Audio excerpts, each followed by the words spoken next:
Art Thompson sat halfway back in the reception hall, shoulders squared, hands folded loosely in his lap, trying to quiet the unease that had settled in his chest long before the first glass was raised. The venue was beautiful, too beautiful, he thought. Crystal chandeliers, white linens pressed sharp as paper, floral arrangements that probably cost more than his first car.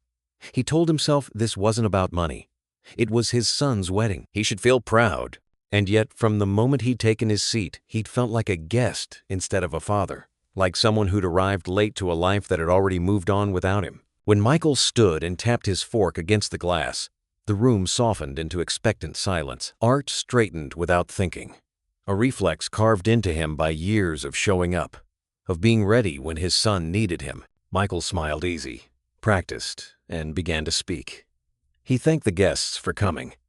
He thanked friends from college, co-workers, mentors. Art listened closely, waiting for the natural turn, the pause where a son looks out and finds his father in the crowd. It didn't come. Michael moved smoothly from one thank you to the next, his voice confident, his laughter timed perfectly. Art felt the second stretch. He told himself to be patient. Public speaking nerves. Maybe. He watched Michael scan the room, his eyes passing over Art's table without stopping, as if Art were part of the wallpaper. When Michael thanked Samantha's parents by name, lavishing praise on their generosity, their guidance, their constant support, a low murmur of approval rippled through the room. Art's jaw tightened. The omission hung there, subtle enough that no one else seemed to notice, but heavy enough to press down on his ribs. A few guests glanced his way, then quickly looked back at their plates. Art kept his face still. Inside, something sharp twisted. It wasn't anger at first, it was disbelief. A quiet, stunned realization that this wasn't an oversight. This was a choice. As Michael continued, Art's mind drifted backward, uninvited. Early mornings packing lunches, late nights waiting up when Michael didn't come home on time, overtime hours taken without complaint. Not because he loved the job, but because stability mattered. He remembered teaching Michael how to ride a bike, running behind him until his lungs burned, letting go before Michael realized he'd been holding on. He remembered sitting alone in a hospital hallway after Margaret left, telling himself that if he just stayed steady, if he just provided, everything else would work itself out. Now, sitting in that polished room, those years felt like they were being quietly erased. Michael's voice grew warmer as he turned fully toward Samantha's side of the room. He spoke about being welcomed into a new family, about learning what real support looked like. Samantha beamed up at him. Her father nodded, satisfied. Applause followed, loud and generous. Art joined in a beat late, his claps measured, restrained. He could feel heat rising behind his eyes, but he blinked it back. This wasn't grief meant for an audience. He studied his son's face, searching for some flicker of awareness, some acknowledgement that might come after the applause died down. But Michael looked relieved, buoyed by approval, already stepping away from the microphone as if a weight had been lifted. The moment passed. Whatever had been left unsaid stayed that way. Art remained seated while others stood to cheer. He told himself that confronting Michael here would only cheapen what he was feeling. This wasn't about causing a scene. It was about understanding when his place had shifted and why no one thought to tell him. He took a slow breath, grounding himself the way he'd learned to do in boardrooms and crisis meetings. Control first, answers later. As the music swelled and the reception moved on, Art knew one thing with unsettling clarity. This silence was temporary. He would speak to his son not tonight, not here, but soon. And when he did, it wouldn't be to beg for gratitude. It would be to finally ask the question that had just taken root, stubborn and sharp, refusing to be ignored. The applause faded into background noise, but Art barely registered it. His body stayed seated at the reception table, yet his mind drifted backward, pulled into a past that felt suddenly heavier than the present. He saw Michael as a boy first, not the groom standing confidently under soft lights, but the kid with scuffed sneakers and dirt under his fingernails, running toward him at the end of a long workday. Back then, Michael's voice carried excitement just at the sight of him. That memory landed hard, like a reminder of something precious he hadn't realized he'd lost. Art remembered the sacrifices with unsettling clarity. The years blurred together into early mornings and late nights, decisions made quietly, without applause or recognition. He worked jobs he never loved, Sat through meetings that drained him, because providing wasn't optional, it was the baseline. Stability mattered. Predictability mattered. He told himself that love showed up in consistency, in being there no matter how exhausted he felt. Michael always had what he needed, even when Art had very little left for himself. Moments flashed through his mind, like fragments of an old home movie. Michael perched on his shoulders at a county fair, laughing as if nothing could touch him. The two of them hunched over a homework assignment at the kitchen table, Art fighting impatience and choosing patience instead. The pride in Michael's eyes the first time he called Art for help instead of his mother. Those looks, those unspoken acknowledgments, had once been enough. They had made the sacrifices feel purposeful, even noble. Somewhere along the way, those moments thinned out. Art couldn't point to a single argument or turning point. It was more like erosion. Phone calls that grew shorter. Visits that felt scheduled instead of natural. Michael stopped asking questions and started offering updates, as if Art were being briefed instead of included. When Art offered advice, Michael listened politely but rarely followed it. Independence, Art told himself. This was normal. Sons were supposed to grow away. Still, the distance carried a quiet ache that settled deeper each year. Then Samantha entered Michael's life, and the shift became undeniable. Her family didn't just join Michael's world, they seemed to absorb it. Plans were made around their availability. Holidays adjusted, conversations changed tone. Michael spoke with a new confidence now, one shaped by influence and comfort Art didn't fully understand. It wasn't jealousy that stung, it was invisibility. Art felt himself becoming peripheral, a background figure in a life he'd helped build. His eyes drifted again to Samantha's parents. They sat upright, faces glowing with pride, exchanging satisfied glances as guests congratulated them. They looked like people who expected gratitude and knew how to receive it. Art wondered when Michael had learned to measure support by how loudly it was displayed. Art's contributions had always been quiet, behind the scenes, never meant for recognition. But sitting there now, he couldn't help wondering if quiet had been mistaken for absence. He studied his own hands, resting on the table, hands that had fixed broken doors, signed checks without hesitation, steadied a bike until Michael learned to balance on his own, hands that had let go because that was the point. Now, those same hands felt oddly disconnected from the man his son had just thanked so publicly or failed to thank at all. The realization settled slowly, uncomfortably. Maybe Michael hadn't forgotten him in a single moment. Maybe this had been happening for years, one overlooked effort at a time. Art felt grief surface, not sharp, but deep and hollow. He had built his identity around being a reliable father, believing that dedication spoke for itself. Now, he wasn't so sure. As laughter rose from the in-laws' table, Art felt the weight of a question he'd never allowed himself to ask before. Had his sacrifices mattered at all, or had they simply been taken for granted, fading into the background of a story where he no longer had a speaking role? Art found himself watching Samantha more than he meant to. Not openly, nothing that would draw attention, but with the quiet vigilance of a man who sensed something important hiding in plain sight. She moved through the reception with ease, every step deliberate, every smile perfectly calibrated. When she leaned toward Michael, he shifted instinctively toward her, as if drawn by an invisible current. Art noticed how often Samantha touched Michael's arm, how subtly she guided him where to stand, who to speak to, when to laugh. It wasn't overt, it was practiced. And to Art, it felt less like partnership and more like control. Samantha carried herself with a confidence that bordered on untouchable. She spoke just loudly enough to be heard, just softly enough to seem refined. Guests leaned in when she talked. She made eye contact, then broke it first, leaving people wanting more. Art had managed people his whole life. He recognized influence when he saw it. What unsettled him wasn't her poise, it was how completely Michael seemed to orbit around it, adjusting himself to match her rhythm. Michael laughed more tonight than Art remembered him laughing in years. But it wasn't the loose, careless laughter of his childhood. It was sharper now, curated. He talked about travel plans, business ventures, private clubs Art had never heard of. He spoke with enthusiasm about a future polished and ambitious, one that felt far removed from the modest house where he'd grown up, where dinners were simple and conversations honest, even when they were hard. Art compared the worlds without meaning to.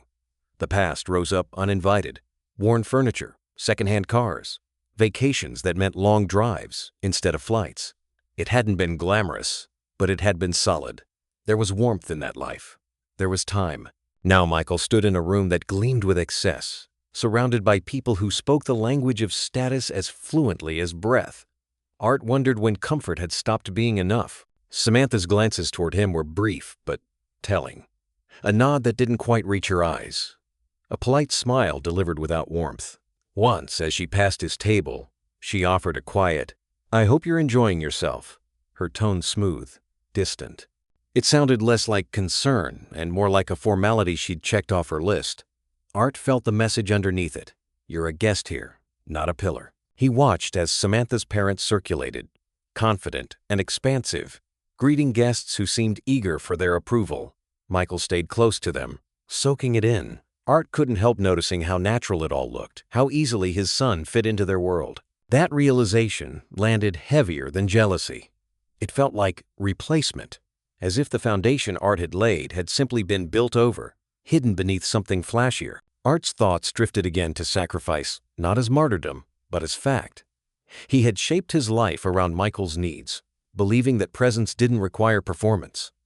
You show up. You stay steady.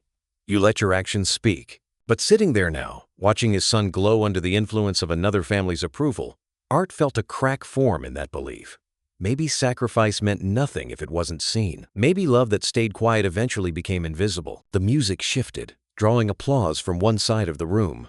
Samantha laughed, radiant, perfectly at home. Michael mirrored her expression without thinking. Art felt a subtle disorientation, like walking into a familiar place that had been rearranged while he was gone. Everything was polished, improved, even impressive.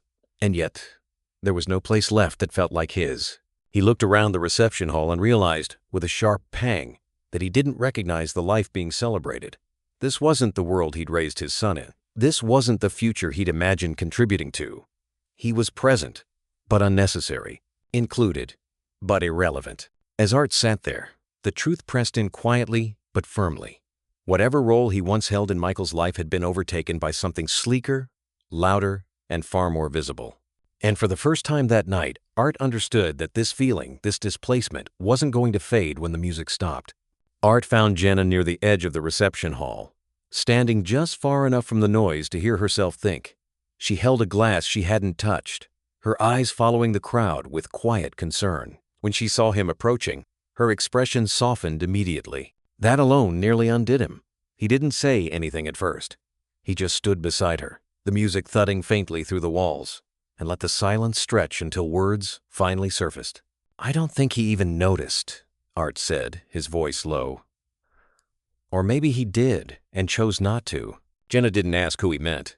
She glanced toward the center of the room, where Michael and Samantha were surrounded by friends and family, and then back at Art. "I know," she said carefully. "I felt it too." Her tone was gentle, but restrained, like someone walking across thin ice. Art exhaled, longer than he meant to. The hurt he'd been holding pressed against his chest, searching for an outlet. "I'm not asking for a speech," he said. After everything." He trailed off, the sentence collapsing under its own weight. Years didn't fit easily into words. Jenna nodded, fingers tightening around her glass. "There's been tension for a while," she admitted. "You and Michael. Everyone sees it, even if no one talks about it." She paused, choosing her words. "I don't want to take sides." That stung more than Art expected. He turned slightly away, jaw tightening. "I didn't know being his father was a side," he said. Jenna winced, but she didn't retreat. "That's not what I meant," she said quickly. Things are complicated. He feels pressure. You always had expectations." Her eyes searched his face, looking for understanding rather than agreement. Art let out a short, humorless breath. "Expectations," he repeated. "I expected him to be decent, to remember who was there before any of this." He gestured vaguely toward the reception hall. "I tried to reach him, Jenna. Over and over. Calls, dinners. Advice he didn't ask for, apparently." As he spoke, memories surfaced times he'd invited Michael over, only to be rescheduled. Conversations that ended with Michael glancing at his phone. Art had told himself it was temporary, that life was busy. Now those moments rearranged themselves into a pattern he could no longer ignore. Jenna listened quietly, her face open, absorbing the weight of his words. "I don't think he means to hurt you," she said softly. "I think he doesn't know how to meet you where you are." She hesitated, then added, "And maybe you don't always meet him where he is either." Art turned to her sharply. "What's that supposed to mean?" She held his gaze steady despite the tension. "You're proud," she said. "You always have been. You don't bend easily. You show love by providing, by being solid. But Michael, he needed something different sometimes. More openness." The defensiveness rose fast and hot. "So now this is my fault," Art said. "I worked myself into the ground for that kid." "I know you did," Jenna replied, her voice firm but kind. "And he knows it too, even if he doesn't say it. But pride can make distance feel safer than vulnerability." Her eyes softened. "Maybe he didn't know how to approach you without feeling judged." Art looked away, the words landing uncomfortably close to something he'd avoided naming. He wanted to dismiss it, to remind her of everything he'd done right. But another part of him, the quieter, more honest part, recognized the truth tucked inside her concern. He had always believed strength meant restraint, that emotions were handled privately, if at all. The music swelled again, laughter spilling through the doorway. Jenna reached out, resting her hand lightly on his arm. "I'm not saying Michael handled this well," she said. "He didn't. But this rift, it's older than tonight." Art nodded slowly, the realization settling heavier than the initial betrayal. This wasn't just about a missed thank you.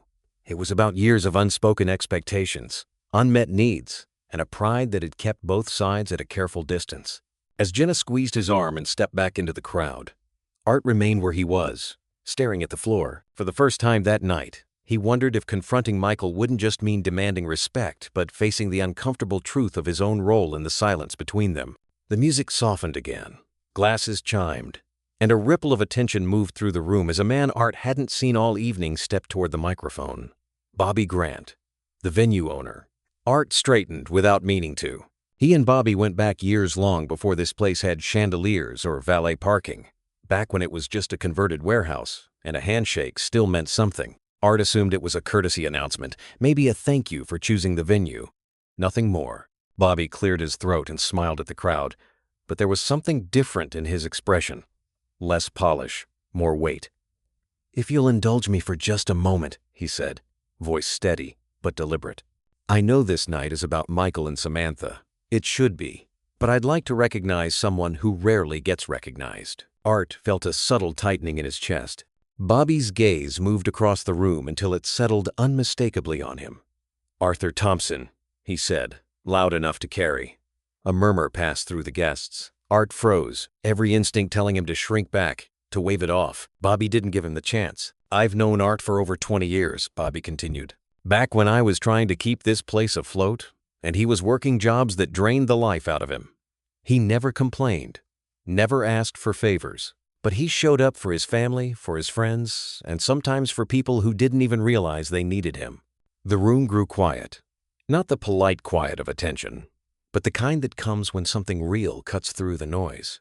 Bobby leaned one hand on the podium, his voice warming with memory. "I've seen this man leave early from meetings because his kid needed a ride. I've watched him skip celebrations because he had responsibilities waiting at home. He was the kind of father who believed that doing the work mattered more than being thanked for it." Bobby paused. "And I can tell you men like that don't disappear just because the spotlight moves." Art's throat tightened. He stared at the table in front of him, afraid that if he looked up, the room would see too much. He hadn't known Bobby noticed any of it. He hadn't known anyone had. A few guests shifted in their seats. Samantha's parents exchanged quick glances, their smiles stiffening as the tone of the evening subtly shifted. Bobby went on, unhurried. "When Michael came to me about this wedding, he spoke about family, about legacy, and I thought it was worth remembering where that legacy started." The silence was complete now. Art risked a glance toward the head table. Michael's smile had faltered, his posture rigid. He looked caught off guard, eyes flicking briefly toward his father before turning away again.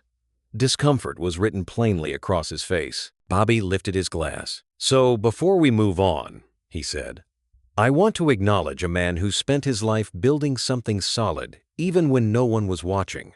Art, this doesn't take anything away from tonight. It just reminds us that things like commitment and integrity don't vanish because they're quiet." A beat passed. Then another. And then applause rose tentative at first, then fuller, not raucous, respectful. Art didn't stand. He couldn't. The sound washed over him, heavy and unexpected. For the first time that evening, the weight in his chest shifted, not gone, but eased. He felt seen in a way he hadn't realized he needed. Not as an obligation, not as an afterthought, as someone who mattered. Samantha's family clapped politely, their expressions carefully neutral. The balance of the room had changed, subtly but unmistakably.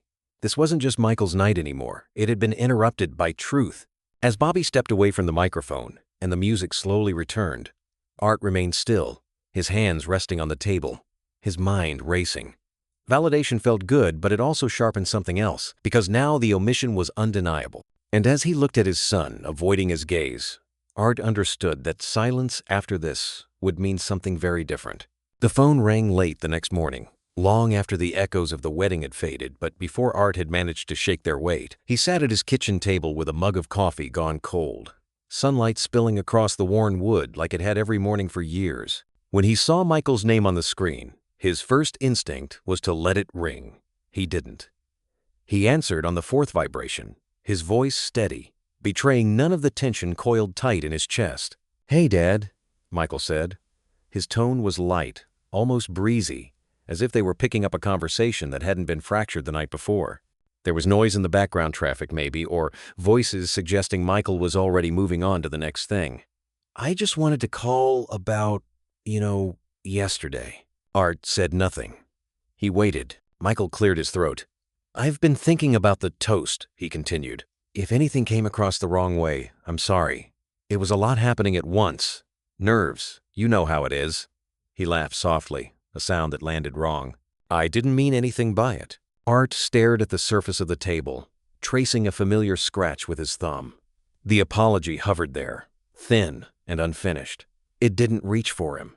It didn't ask anything of him. It simply existed, like a formality. He felt anger stir, not sharp, but heavy, restrained by years of discipline. He let the silence stretch just long enough to be uncomfortable. "Well," Art said, finally measured. "It was a big day." Michael exhaled, relief audible. "Exactly. That's all I'm saying." He paused, then continued, momentum returning. "Listen, there are a couple things we still need to sort out. The final payment for the band came in higher than expected, and Samantha's dad mentioned something about the vendor fees. I just wanted to make sure we're all on the same page." There it was. The pivot. The smooth sidestep around the thing that actually mattered. Art leaned back in his chair, eyes closing briefly. He could picture Michael pacing, phone tucked between shoulder and ear, already compartmentalizing the call. Wedding done. On to logistics. Art felt something settle inside him, not resignation, but clarity. "I can meet with you," Art said. "We should talk in person." "Yeah, that'd be good," Michael replied quickly. "There's a lot going on, and I don't want things to get blown out of proportion." His tone was casual, almost reassuring, as if he were the one offering stability. "Everything's fine, Dad, really." Art opened his eyes and looked out the window at the quiet street he'd lived on for decades. "Fine." The word echoed hollowly.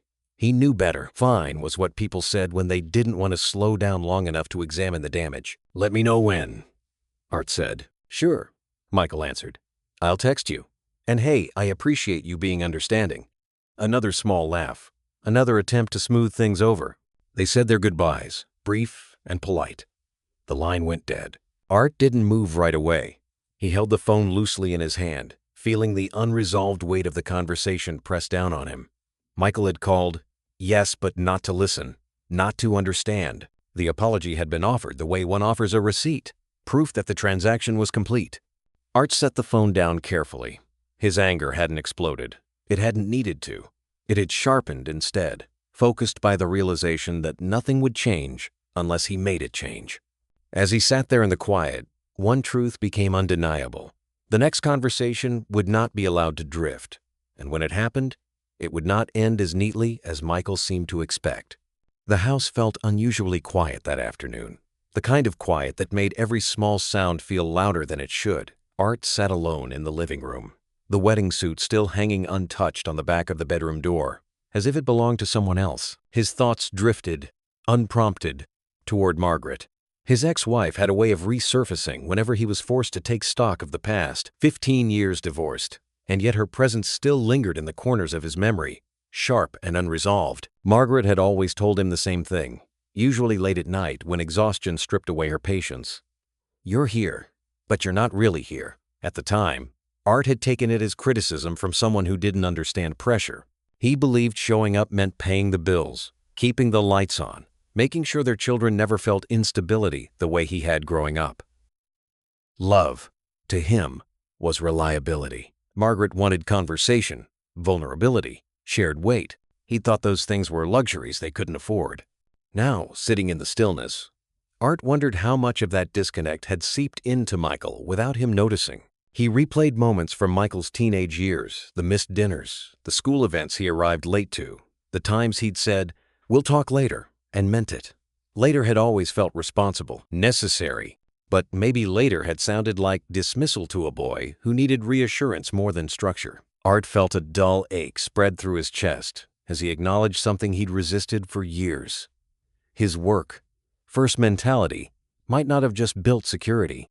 It might have built distance. That realization didn't erase what he'd given. It complicated it. Art leaned back in his chair, staring at the ceiling, admitting truths he'd kept carefully buried. Michael hadn't woken up one day and decided to sideline his father. This had been a gradual drifting, a slow reshaping of importance. And Art, confident that his sacrifices spoke for themselves, hadn't noticed how quiet he'd become in his son's emotional life. Still, the wedding toast replayed in his mind, stubborn and unforgiving. That moment wasn't an accident. It was confirmation. Years of being overlooked had crystallized into something public, undeniable. He'd sat there while his son praised others for everything, as if those years of quiet labor didn't exist. That wasn't just distance. That was erasure. Art felt grief rise, not loud, not dramatic, but heavy. He had accepted being underappreciated for a long time, telling himself it didn't matter as long as Michael was doing well. But something about that night had crossed a line he couldn't step back from. It wasn't about needing thanks. It was about needing acknowledgement, about knowing he still mattered. He asked himself a question that frightened him with its honesty. Am I important to him at all anymore? Not as a safety net, not as a problem solver, but as a father. The answer didn't come easily. Art stood and walked to the window, watching a car pass slowly down the street. He thought about the phone call that morning, about the casual apology, the quick pivot to money. It fit a pattern he could no longer ignore. Michael didn't want discomfort. He wanted efficiency, closure without confrontation. Art straightened, feeling something settle into place. Avoidance had allowed this to grow. Silence had protected everyone except him. That couldn't continue. He knew then that the next conversation wouldn't be polite or convenient. It wouldn't be about logistics or smoothing things over. He would look his son in the eye and say what had been left unsaid for too long. Not to accuse, but to be heard. To demand honesty, even if it hurt. The resolve forming inside him was quiet, but it was solid. He wouldn't shout, he wouldn't beg, and he wouldn't accept half answers wrapped in reassurance. Whatever role he had played in the distance between them, he would face it. But he would no longer tolerate being dismissed. As Art turned away from the window, one thing was clear. This reckoning was coming. And when it did, the relationship between father and son would either finally confront the truth or fracture beyond repair. Art arrived early, parking across the street from the cafe Michael had suggested, a place that felt deliberately neutral, clean lines, pale wood, music low enough to avoid real conversation. He sat in his car for a moment before getting out, hands resting on the steering wheel, steadying himself.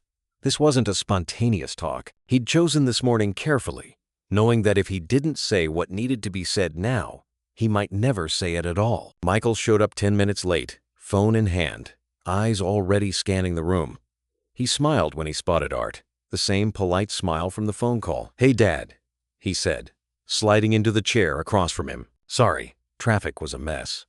He set his phone down face up, as if to signal he was available but not really present. They ordered coffee.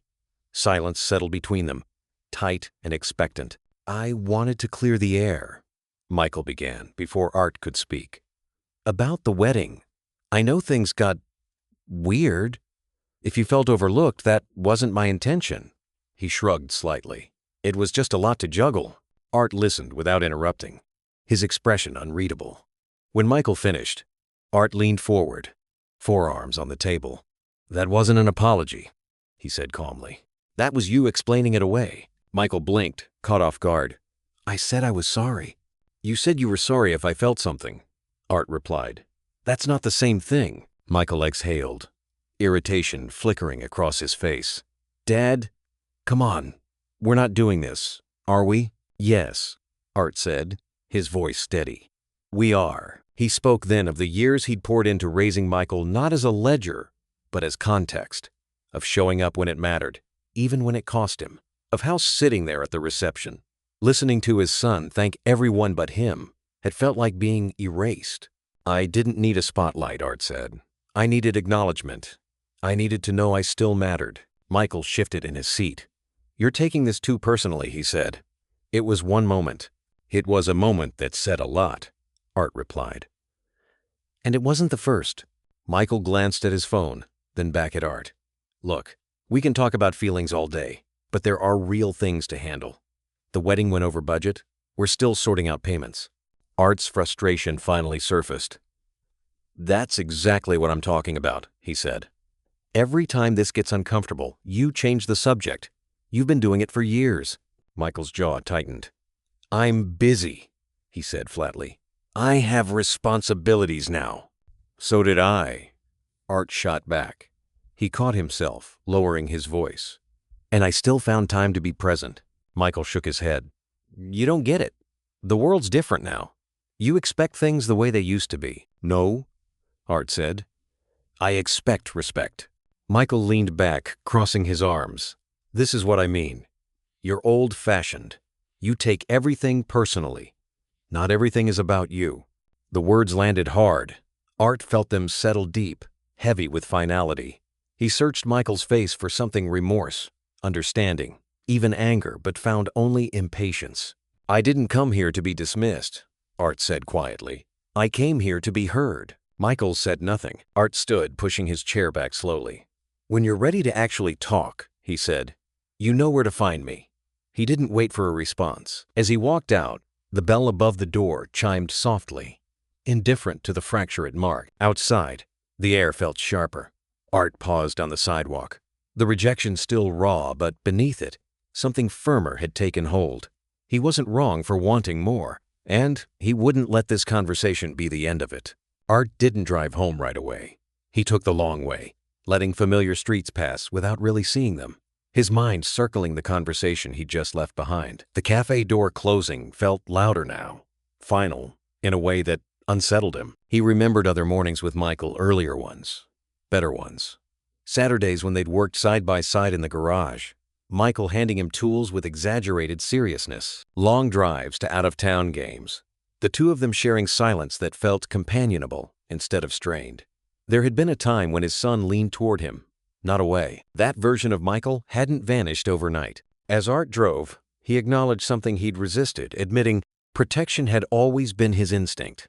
He'd smoothed paths before Michael knew they were rough. He'd stepped in quickly, fixed problems early, believing that shielding his son from hardship was part of the job. At the time, it felt like love. Now he wondered if it had also felt like control. Maybe Michael hadn't just grown distant. Maybe he'd been pushing back, trying to breathe. The thought unsettled Art more than anger ever had. Later that afternoon, Jenna stopped by. She didn't ask questions right away. She never did. She sat across from him at the kitchen table, waiting until he spoke first. When he finally described the confrontation, he kept it factual, clipped. Jenna listened, eyes steady, absorbing more than his words. "You're both holding on to old versions of each other," she said after a moment, "and neither one fits anymore." Art frowned. "So what am I supposed to do? Pretend none of this matters?" "No," Jenna replied gently. "But maybe let go of the idea that you can fix him or that it's your job to." She paused. "You raised him to stand on his own. He's doing that, just not in a way that includes you the way it used to." That landed heavier than Art expected. He stared down at his hands, the same hands he'd once used to guide a bike, steady a swing, hold a frightened child. Letting go had been the goal then. He just hadn't expected it to feel like erasure. "What if this isn't just about respect?" Art asked quietly. What if I'm afraid of becoming irrelevant? Jenna didn't answer right away. When she did, her voice was soft. I think that fear's been there for a while. You just didn't have a reason to name it until now. The honesty stung, but it also clarified something. Art had been fighting not just Michael's behavior, but the idea that his role was changing permanently. That scared him more than conflict ever could. Jenna leaned forward. Being honest doesn't mean backing down, she said. It means saying what you need without trying to control the outcome. After she left, Art sat alone again, replaying her words. Things had changed. That part was unavoidable. But accepting change didn't mean tolerating dismissal. It didn't mean swallowing disrespect for the sake of peace. He could loosen his grip without disappearing entirely. For the first time since the wedding, Art felt something shift, not relief, but direction.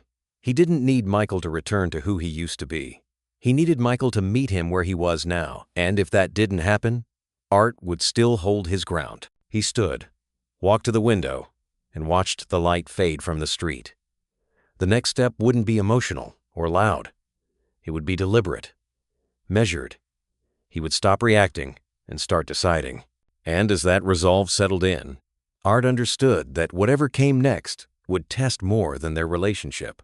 It would test whether respect could exist without control, and whether silence was finally about to give way to something far more consequential. Art hadn't planned on going through the old files. It started as a way to keep his hands busy, a distraction from the looping thoughts he couldn't shut off. The metal filing cabinet in the spare room hadn't been opened in years. He slid the drawer out and sat on the floor. Folders spread around him like pieces of a life he thought he understood. Tax returns, trust documents, old bank statements, proof of responsibility, carefully organized. Then he saw something unfamiliar.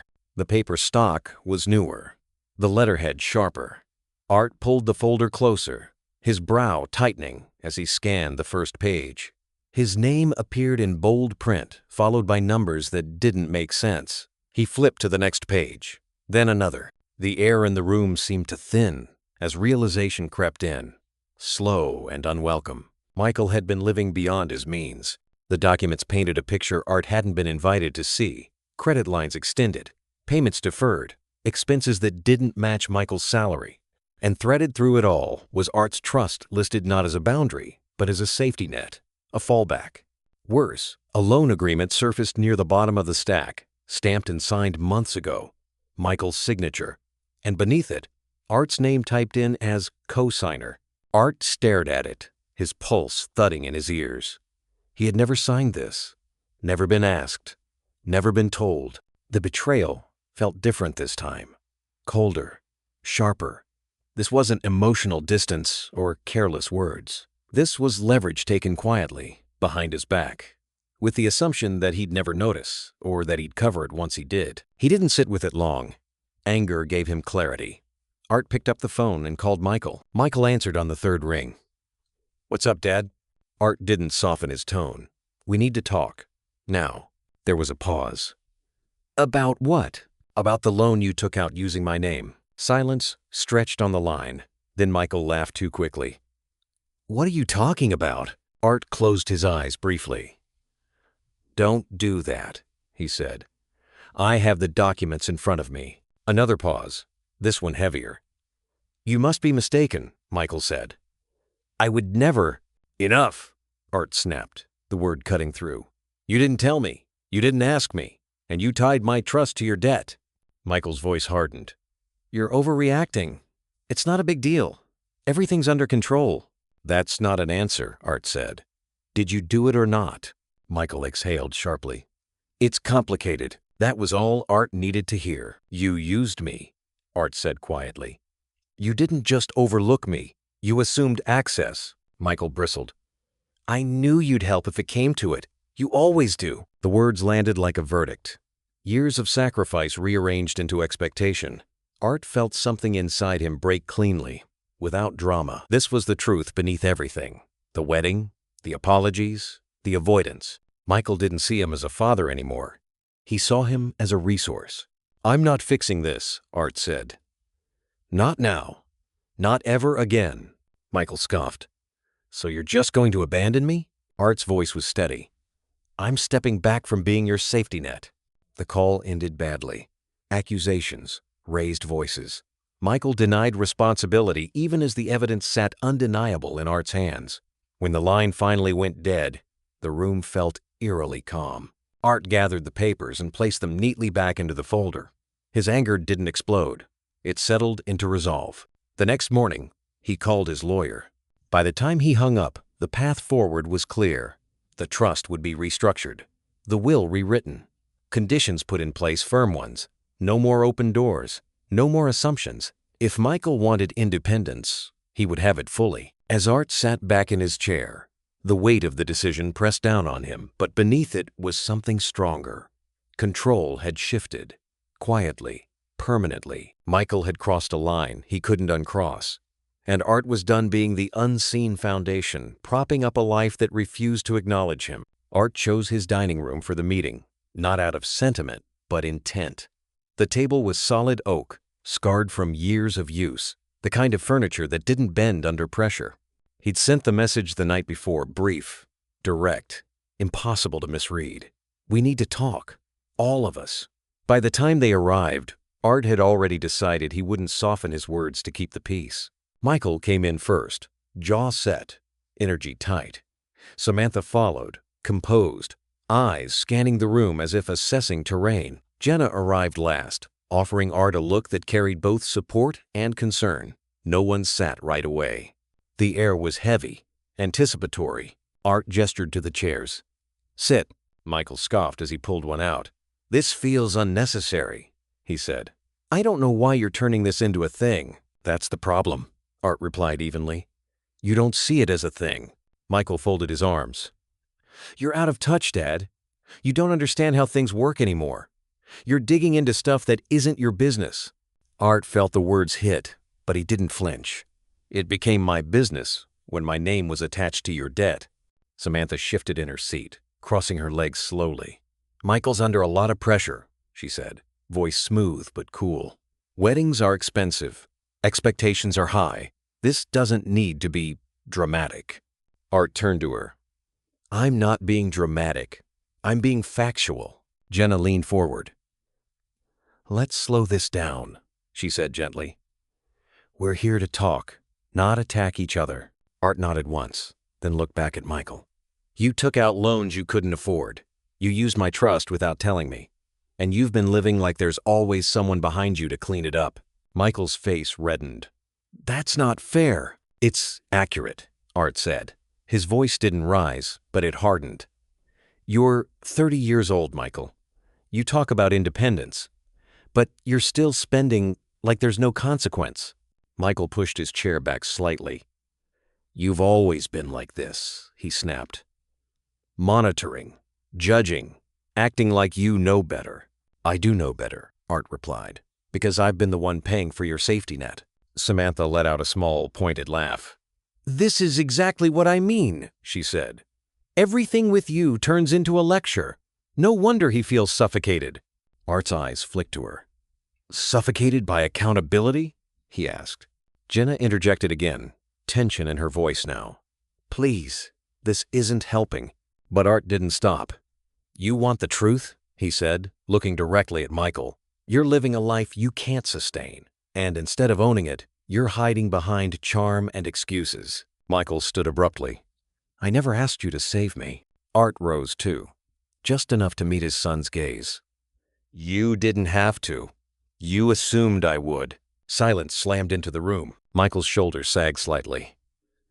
"I feel like nothing I do is ever enough for you," he said finally. "You always expect more. I can't breathe without you watching." Art held that moment, letting the admission sit. "And I feel like you want the benefits of having a father without respecting him," he said quietly. Michael looked away. Art knew then there was nothing left to push. No argument that would break through denial without breaking something else entirely. He stepped back from the table, his voice calm but final. "I've said what I needed to say. What you do next is on you." Jenna's eyes glistened. Samantha said nothing. As Art left the room, the weight of the meeting followed him, but so did clarity. He had drawn the line. Now it was Michael's move. By the time the house fell quiet again, Art felt both drained and strangely light. The family meeting had taken more out of him than he wanted to admit, but it had also stripped away any lingering doubt. There was nothing left to explain, nothing left to soften. For the first time in weeks, his thoughts weren't tangled, they were aligned. A few days later, he sat across from his lawyer in a modest downtown office he'd visited on and off for years. The room smelled faintly of old paper and coffee, familiar in a way that steadied him. Art didn't waste time circling the issue. He laid out the documents, the loan, the trust, the conversation that had finally burned through his patience. As he spoke, he heard how calm he sounded. Not angry, not emotional, decided. "I want to make changes," Art said.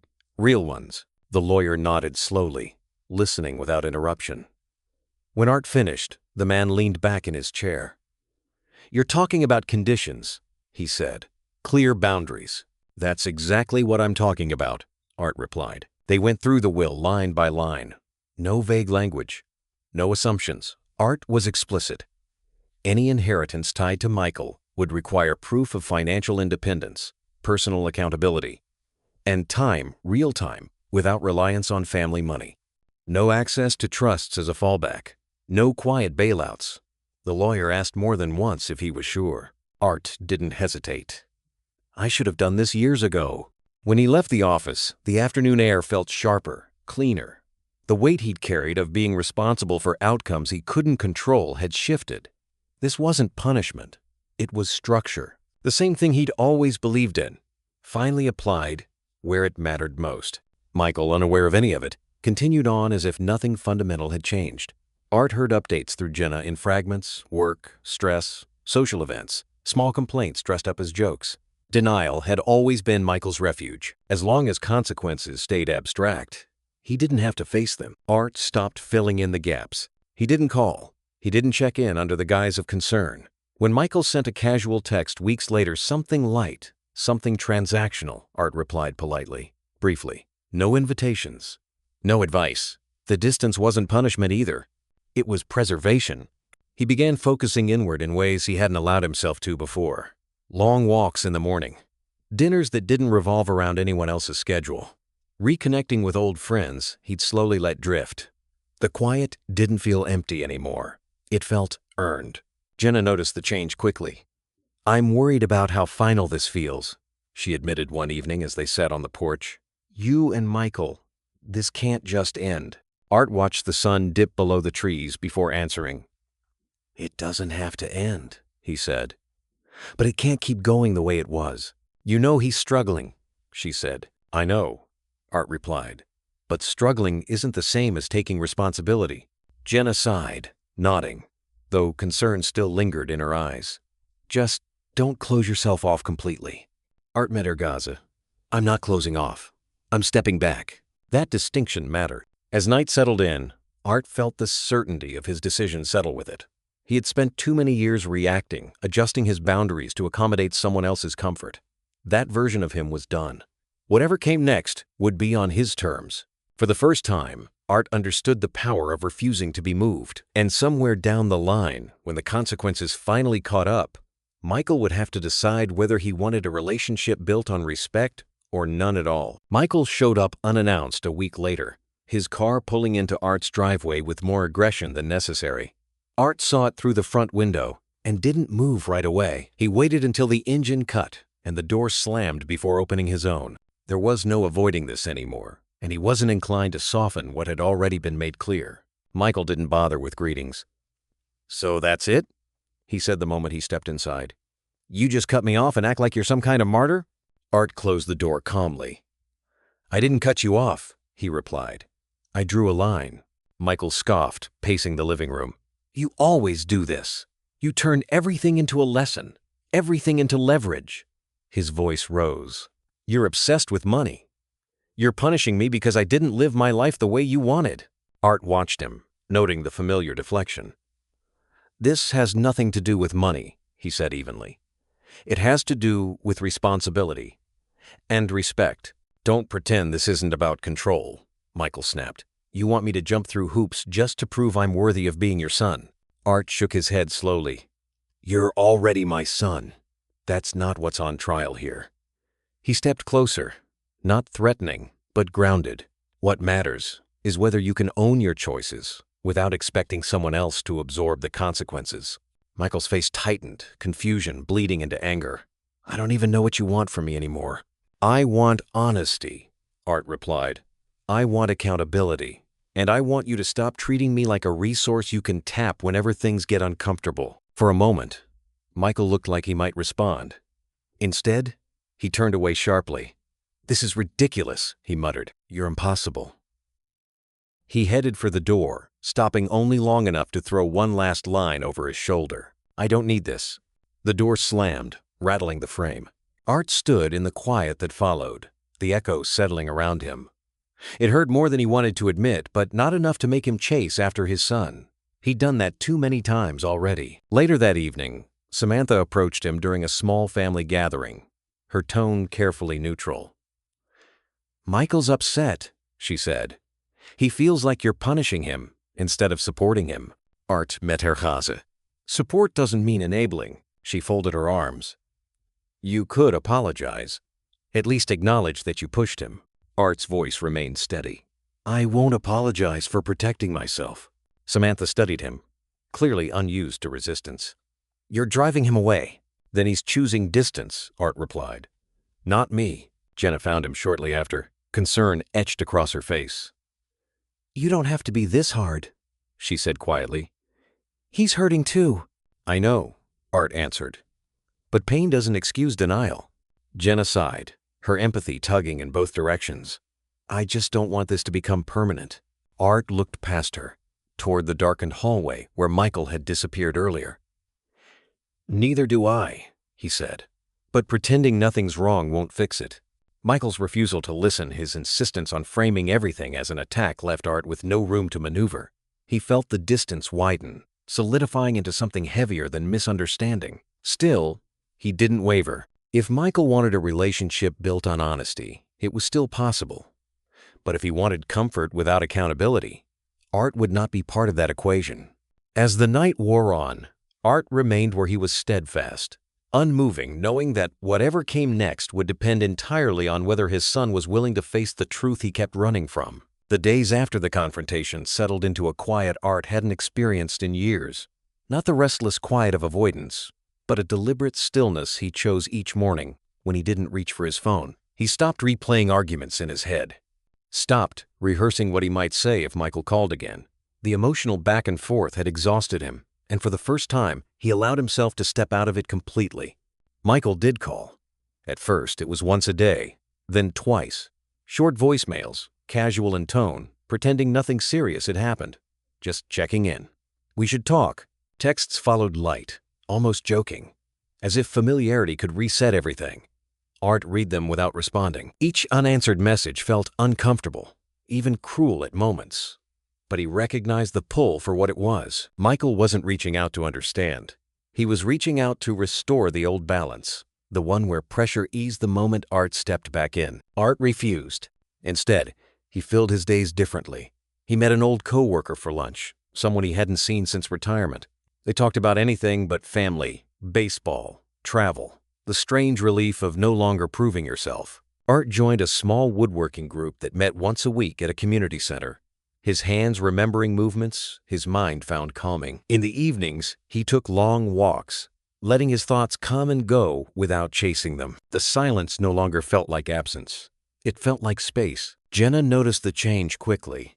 She showed up one afternoon unannounced, standing in the doorway with concern written openly across her face. You've gone quiet, she said as she stepped inside. Really quiet. Art didn't deny it. He poured them both coffee and sat across from her at the kitchen table. I needed to, he said simply. She studied him. Michael's spiraling, she said. He doesn't understand why you won't respond. He thinks you're punishing him. Art met her gaze calmly. I'm not punishing him, I'm stepping out of the cycle. Jenna frowned. You can't just disappear. I'm not disappearing, Art replied. I'm giving him room to feel what happens when I don't rush in. The words sounded firm, but they weren't unkind. Jenna sighed, rubbing her hands together. I'm worried about you too, she said. This much distance, it can harden into something permanent. Art nodded. I know the risk. He paused. But Staying would have destroyed what little respect we had left. After she left, the house felt quiet again, but not lonely. Art realized that his strength, right now, wasn't coming from arguments or explanations.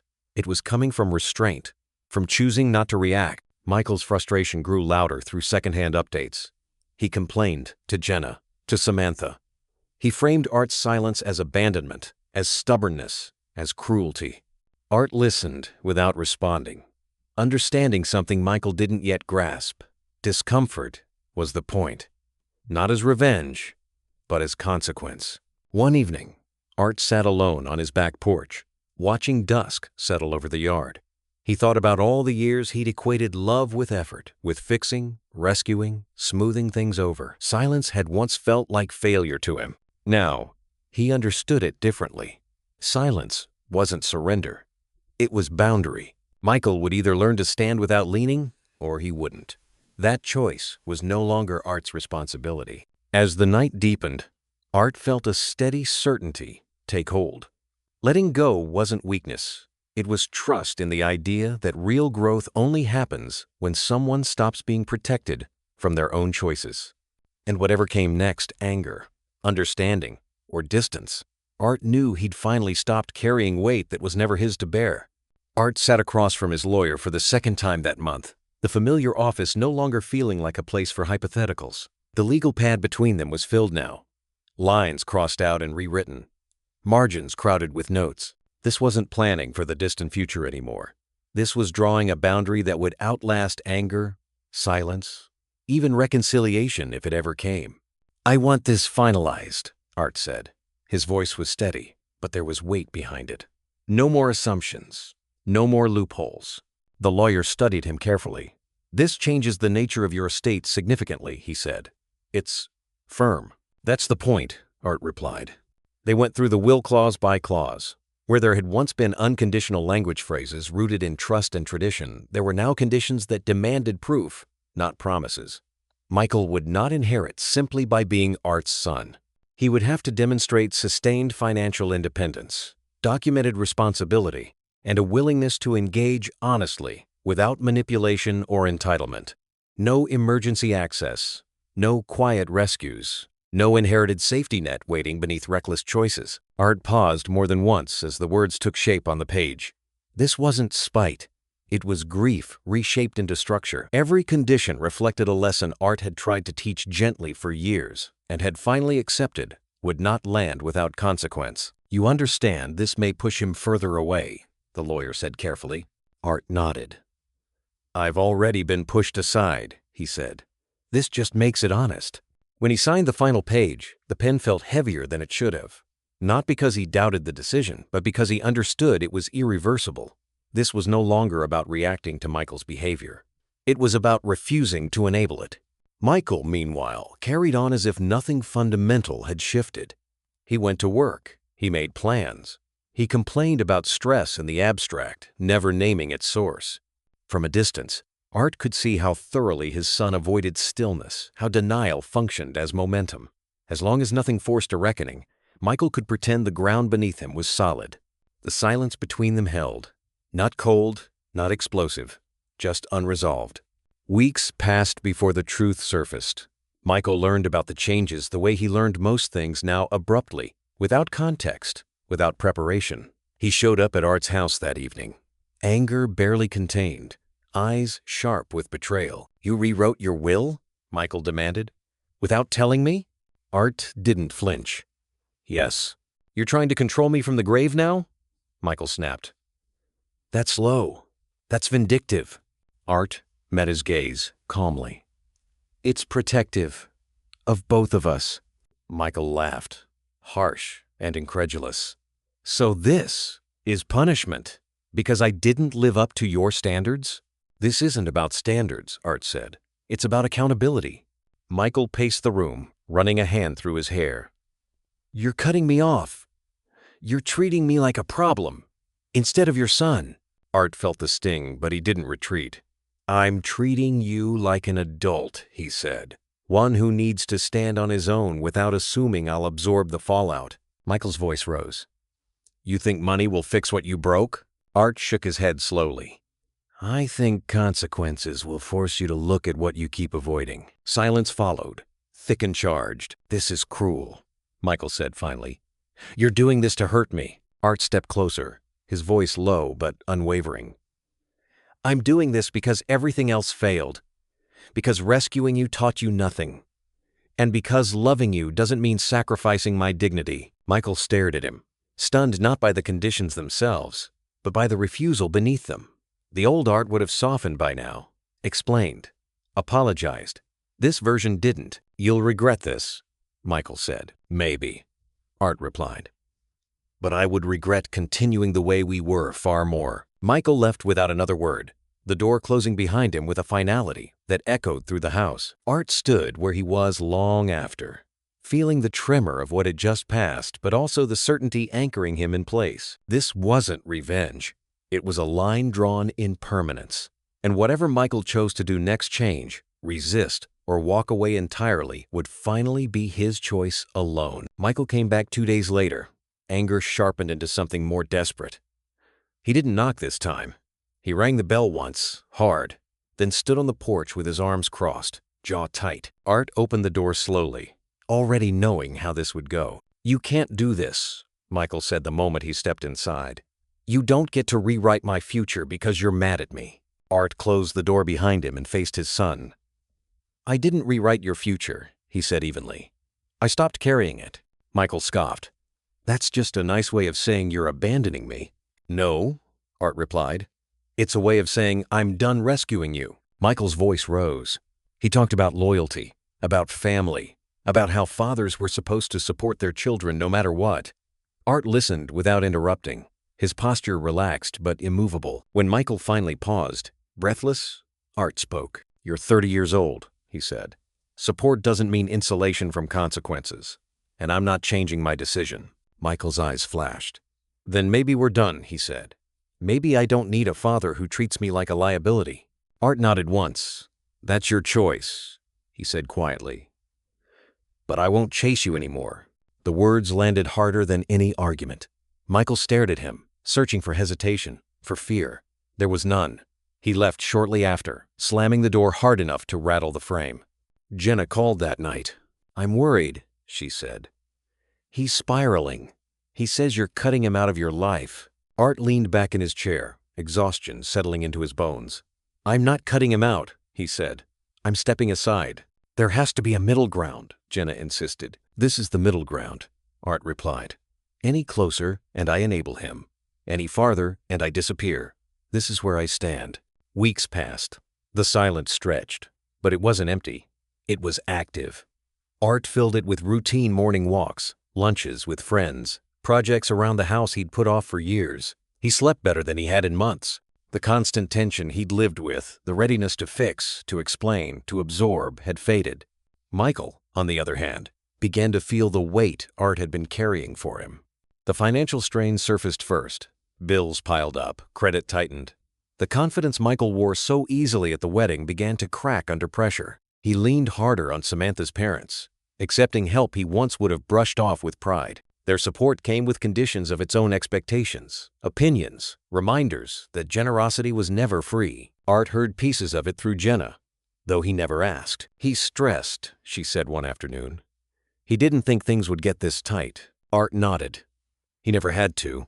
As summer moved on, Michael's tone changed. The anger dulled into frustration. The accusations gave way to silence. And beneath it all, something unfamiliar began to surface: uncertainty. For the first time, there was no safety net beneath his missteps, no quiet call to his father to make things go away. Art watched from a distance, resisting every instinct to intervene. This was the hardest part, not confrontation, not anger, but restraint. Love without interference. One evening, Art sat on his back porch as dusk settled in, the air warm and still. He thought about the years he'd mistaken control for care, about how often his help had robbed Michael of the chance to learn. The realization hurt, but it also clarified everything. Michael would either adapt or resent him forever. That outcome was no longer Art's to manage. He understood now that strength didn't mean standing in front of your child forever. Sometimes it meant stepping aside and letting them feel the full weight of their choices. As he watched the light fade from the sky, Art felt no triumph, only resolve. Whatever came next, the ball was firmly in Michael's court. Time softened the sharpest edges first. Weeks passed, then months, and the distance between Art and Michael stopped feeling like an open wound, and more like scar tissue still sensitive, but no longer raw. The change didn't come in apologies or dramatic confessions. It came quietly.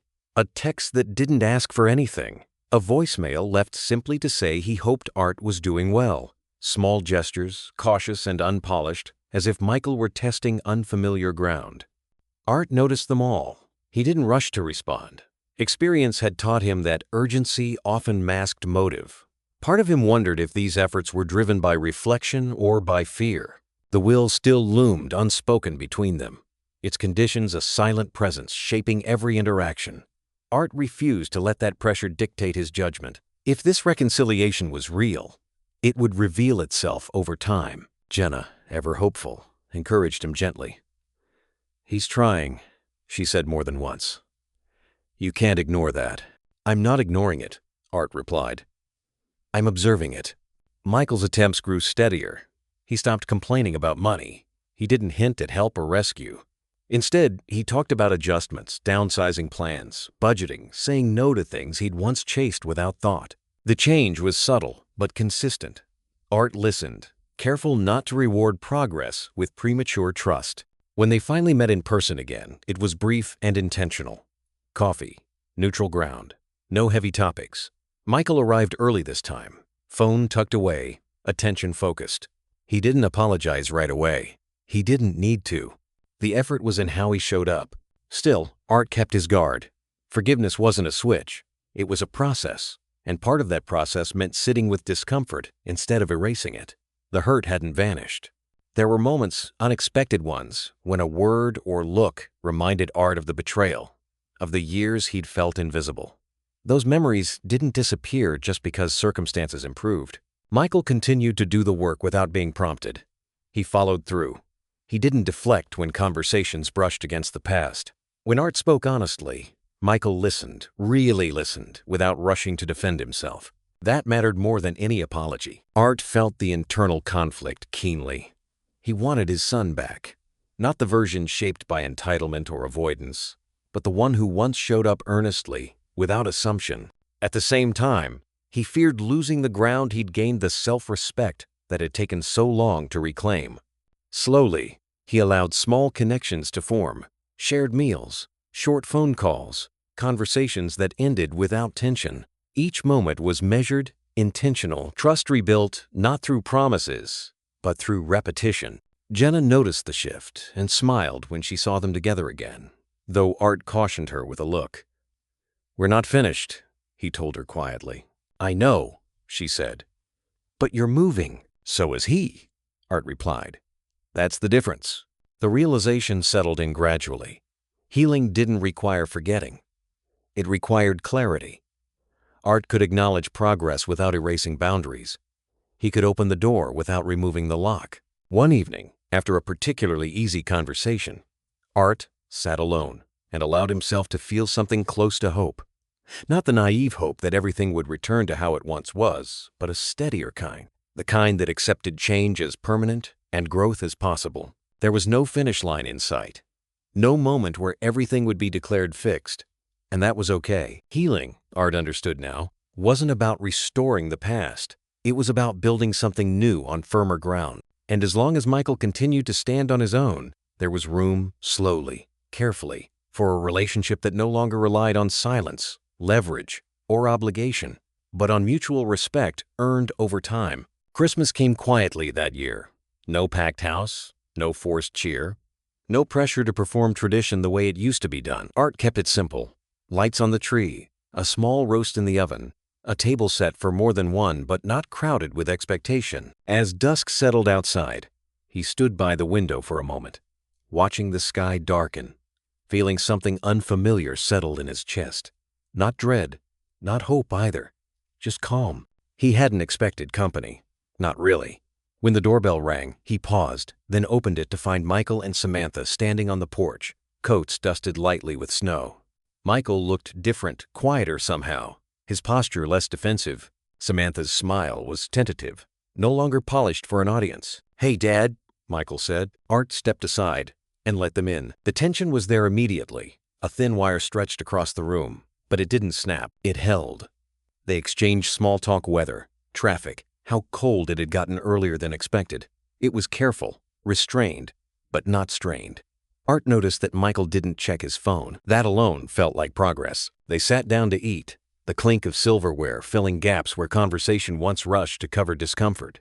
Art watched his son closely, not with suspicion, but awareness. Michael moved differently now, more deliberate, less certain. It wasn't weakness. It was humility. Halfway through the meal, Michael set his fork down. He didn't look at Samantha. He looked directly at Art. "I owe you an apology," he said quietly. Art didn't respond right away. Michael swallowed. "Not for the wedding, not just for that." He took a breath. "For the way I treated you, for assuming, for not listening." There was no defense in his voice, no explanation trailing behind the words. "I was wrong." The room went still. Art studied him, measuring not the sentence but the silence that followed it. This apology wasn't offered to reset anything. It wasn't trying to erase consequences. It simply existed. "I hear you," Art said finally. Michael nodded, eyes downcast. "I know that doesn't fix everything." "No," Art replied. "It doesn't." But he didn't say no more than that. They finished dinner without rushing, conversation slowly loosening as the evening settled around them. Stories surfaced, neutral ones, safe ones, but laughter followed too, soft and unforced. It felt unfamiliar, this version of togetherness. Fragile, honest. At one point, Samantha caught Art's eye and offered a small smile. Not polite, not strategic, just human. Art returned it before he realized he had. Outside, snow began to fall in earnest, flakes drifting past the windows, blurring the streetlights into soft halos. Art stood for a moment, watching it, aware of a quiet peace filling the space where resentment had once lived. Nothing was resolved. Nothing was promised. And somehow, that made the moment feel real. When Michael and Samantha left later that night, there were no declarations. No plans made far into the future, just a shared understanding that something had shifted, not repaired, not complete, but no longer broken beyond recognition. Art closed the door and stood in the quiet living room, listening to the faint hum of the house. The tree lights glowed softly. Snow continued to fall. For the first time in a long while, the peace he felt didn't come from distance or control, but from the possibility that respect, once earned the hard way, might finally have room to grow. Art sat alone in the living room long after the house had gone quiet. The glow from the Christmas lights softened by the late hour. The night carried a stillness that invited reflection instead of rest. His thoughts drifted, inevitably, back to the moment that had started everything, the wedding toast. He remembered how he'd stayed seated, hands folded, heart steady on the outside while something fractured quietly within. At the time, silence had felt like restraint. Now, he understood it had been something else entirely. That silence hadn't been about swallowing disrespect or avoiding conflict. It had been about clarity. If he'd stood up that night, demanded acknowledgement, or let anger take the microphone, the moment would have been lost in emotion. By staying quiet, he'd allowed the truth to reveal itself not just to him, but to everyone who had been paying attention. Silence had shown him where he stood without distortion. In the days that followed, that quiet had given him room to think, to sift through memory without defensiveness. He saw the patterns he'd once ignored, the ways he'd confused being needed with being valued, control with care. He recognized how often he'd bent himself to preserve peace, mistaking endurance for love. Silence had stripped those illusions away, leaving something far more honest behind. Art understood now that love wasn't measured by how much you were willing to absorb. It wasn't proven by submission or sacrifice without limits. Real love required mutual respect, and respect couldn't survive in silence forever, but it could be born there. By refusing to react immediately, he'd forced a reckoning, both for himself and for his son. He thought about the choices he'd made since then, the difficult conversations, the boundaries, the restraint when every instinct told him to step in. None of it had been easy, but sitting there now, he felt something he hadn't expected: pride. Not the brittle kind tied to ego, but a quiet satisfaction rooted in self-respect. He hadn't acted out of spite or fear. He'd acted out of truth. Art picked up a framed photo from the shelf, one of many he'd sorted through recently. Faces smiled back at him, some closer now, some missing. He noticed the gaps where moments should have been. Years that had slipped by under the assumption that there would always be time later. The absence hurt, but it didn't hollow him out the way it once had. Instead, it reminded him of the value of presence, real presence, not obligation. He set the frame down and smiled, faintly. The relationship with Michael wasn't perfect. It might never be. But it was honest, in a way it hadn't been before. That honesty mattered more than comfort ever had. It gave their connection a chance to grow without pretense. As Art leaned back, the weight he'd carried for so long felt lighter, not gone, but redistributed. He wasn't responsible for holding everything together anymore. He was responsible only for himself, for his integrity, for the way he chose to show up. The silence that once surrounded him now felt different. It wasn't empty. It was full of understanding.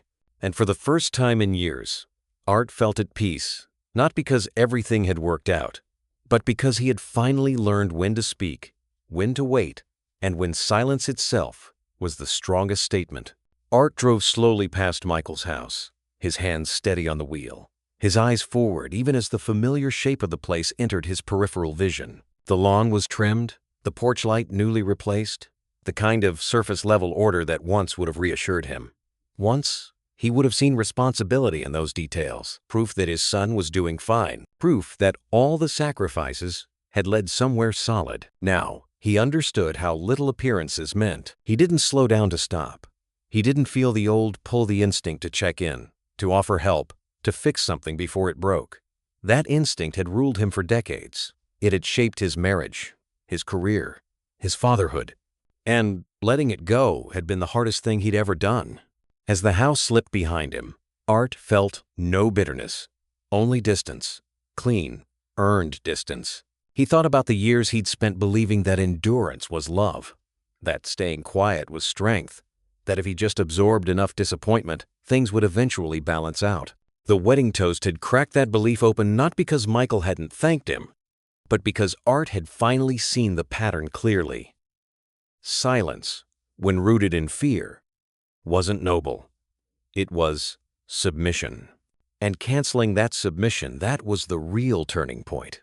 Not the will, not the arguments, not even the silence afterward. It was the moment Art decided he would no longer trade his dignity for proximity. The legacy he was leaving wasn't written in documents or dollar amounts. It wasn't about leverage or punishment. It was about modeling something far more uncomfortable. Boundaries, self, respect, the courage to be misunderstood rather than diminished. Michael had felt that shift. Art knew it. He'd seen it in the hesitation that now preceded his son's words, in the way entitlement had softened into uncertainty. Whether that uncertainty grew into accountability or hardened into resentment was no longer Art's responsibility. That realization had brought him peace. Art turned off the main road and followed a narrow path toward the river, overlook a place he hadn't visited in years. He parked and stepped out, the cool air settling around him as the sound of water moved steadily below. He walked to the railing and rested his hands there, looking out over the familiar bend in the river. He'd brought Michael here once, when he was still a boy. They'd skipped stones, argued about whose throw counted, laughed until the sun dipped too low to see the ripples clearly. Back then, Art had believed fatherhood was about presence without end, about always being there, no matter the cost. Now he understood the fuller truth. Being a father wasn't about endless sacrifice. It was about teaching someone how to stand without leaning, even if that lesson came late, even if it came painfully. Art didn't feel regret standing there. He felt continuity. The past hadn't been erased. It had been integrated. He hadn't failed as a father. He'd adapted as one. The future no longer felt like something he had to brace for. It felt open, honest. His days were his again, not empty, but intentional. He had reclaimed parts of himself he hadn't realized he'd surrendered. His voice, his standards, his sense of worth. And if Michael chose to carry that lesson forward, if he chose to become a man who owned his choices instead of outsourcing them, then Art's legacy would already be alive. Art turned back toward the car, his steps unhurried. Whatever came next would come without him shrinking to meet it. He had done his part.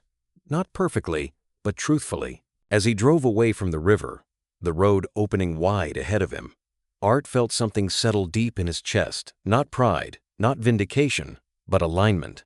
And for the first time in a long while, he knew exactly where he stood. I didn't walk away from the past. I walked into the future, where I'm finally seen.